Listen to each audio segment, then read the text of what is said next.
Joining us, the Warner Robins Fire Department pushing safety this week after a deadly propane grill explosion last Friday.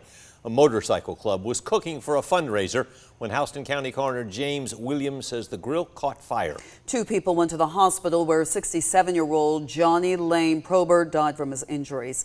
Anthony Montalto shares some fire and cooking safety tips from the fire department.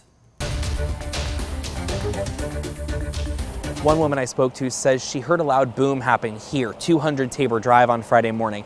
That's when the Warner Robins Fire Department says a local motorcycle club was cooking for a fundraiser using a makeshift grill, and that caused the fire. Using a makeshift grill, it's not been tested. That's the biggest issue and the biggest danger with a homemade grill. A lot of times with makeshift grills, you don't have the safety devices on a makeshift grill that you would on one that you could purchase from any of your stores that have them. While you may get more space on a makeshift grill, Kendrick says they're lacking in other areas.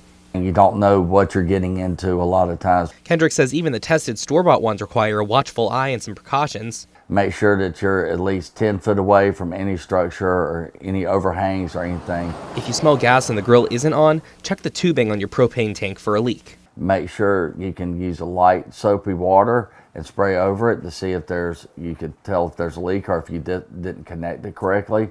And of course, wherever you're cooking, have a fire extinguisher ready. Water doesn't always work. Oil fire, like a fryer fire, it will not work on it. It's like grease. It is grease. It will just make it worse. And if you're cooking inside, they've got some tips for you too. They say the quickest way to stop a fire on a stovetop is to just put the lid back on the pot or pan that you're using. That'll smother the fire quickly and gives you an easier cleanup too. In Warner Robins, Anthony Montalto, 13 WMAC News. Now, one of the most common cooking accidents we see, especially around Thanksgiving, grease fires. Yeah, Kendrick says if you're planning to fry a turkey, stay far away from any buildings and make sure your turkey is fully thawed before you put it into the hot oil.